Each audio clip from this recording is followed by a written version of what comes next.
अहमदाबाद के इमाम ने घंटे और घड़ियालियों पर प्रतिबंध लगा दिया था। लगाया था नहीं लगाया था? बोलो जी। किसी भी पौराणिक, सनातनी, पुजारी और पंडित की कोई भी ऐसी ताकत नहीं थी कि अहमदाबाद के इमाम के सामने जाकर के वो मंदिर से घंटे और घड़ियालों पर प्रतिबंध हटा सके।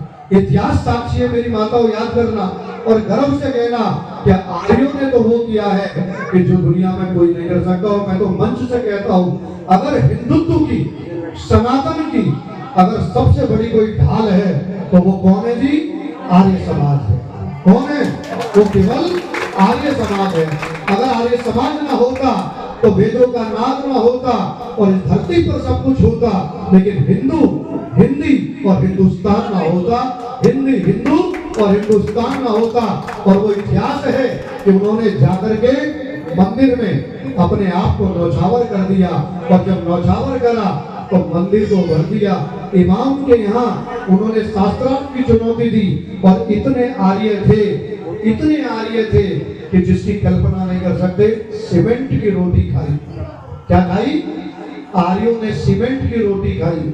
और इमाम को जब घुटने टेकने पड़े तो इमाम उस समय के आर्यों से पूछता है और कहता है कि चलिए तो ठीक रहा कि तुमने घंटे घड़ियालों से प्रतिबंध हटवा दिया, मंदिरों से हटवा दिया, लेकिन एक बात समझ में नहीं आई और आप भी समझ लेना जी। तो ये कहता है कि आर्य समाजी मूर्ति भंजक है। भंजक नहीं है, वो मूर्तियों को ठीक तरह से जलाने का प्रयास करता है। तो इमाम क्या कहता है? इमाम कहता है कि एक बात बताओ कि हिंदू और आर्यों में तो बहुत भिन्नताएं हैं। वो मूर्ति पूजा को मानते हैं और तुम एक ईश्वर निराकार की उपासना करते हो, तो तुम इनके सहयोगी बनकर के कैसे आए? तो आर्यों की बात को सुनना जी और बड़े ध्यान से सुनना। आर्य जी, प्रधान जी, बहुत ध्यान से निवेदन करना चाहता हूँ आपके चरणों में। वो क्या कहते हैं मेरे आर्य लोग? मेरे आर्य, हमारे घर की लड़ाई है, इसे तो घर में निपट लेंगे, लेकिन हिंदू और आर्य कैसी की धार की तरह है। जो तीसरा बीच में आएगा वो कटेगा, वो बच पाएगा नहीं। और जब भी हिंदुत्व पर कोई बात आएगी तो आर्य समाज सबसे पहले उनकी रक्षा के लिए खड़ा मिलेगा। तो इमाम कहने लगा कि मानना पड़ेगा आर्य समाज को कि वास्तव में अगर आर्य समाज ना होता तो आज देश की दशा क्या होती। दो पंक्ति में विराम की ओर लेकर के व्याख्यान को चलूंगा कि कभी जल जला तो कभी तूफान आएगा, कभी मौत से भरा इस संस्कृति, इस देश को, इस आशीर्वाद को, इस धर्म को खंडित करने का समान आएगा।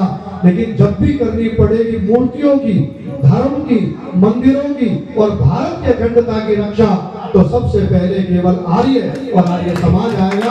आर्य और आर्य समाज आएगा। आर्यों, अपनी गरिमा को पहचानो, अपने संस्कारों को याद करो, अपने चरित्र को याद करो। ईश्वर ने ऐसे नहीं बनाया। वेद कहता अहम भूमि आददाम आर्याय। ये भूमि जाट को, गुजर को नहीं दी, यादव को नहीं दी, किसी ब्राह्मण पंडित को नहीं दी, किसी अहिर को नहीं दी, किसी और जाति वाले को, गर्ग को नहीं दी। किसको दी? ये आर्यों की दी, क्योंकि परमात्मा को भी आपके ऊपर भरोसा है और उनकी बात बहुत दूर है। और एक समय था कि जज के सामने अगर कोई आप जैसा बिरला आर्य अगर गवाही देता था तो किसी साक्ष्य, किसी प्रमाण की आवश्यकता नहीं पड़ती थी। लेकिन आर्यों, अगर हम भी अपने पैरों पे बेड़ियां बांध के अपनी पैरों के नीचे कंटक बना करके बैठ गए तो जीवन कभी उत्थान की ओर नहीं जा सकता। और अंत में कहना चाहता हूँ कि ढा करके चल उन दीवारों को जो राह में आती।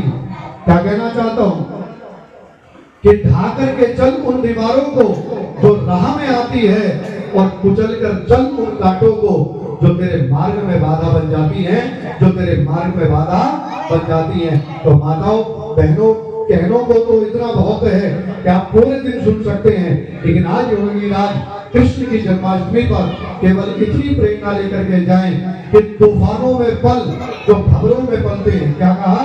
कि भंवरों में पैदा होकर के जो तूफानों में पलते हैं, आगे चल के देश का नक्शा ऐसे ही कृष्ण जैसे महापुरुष बदलते हैं, ऐसे ही महापुरुष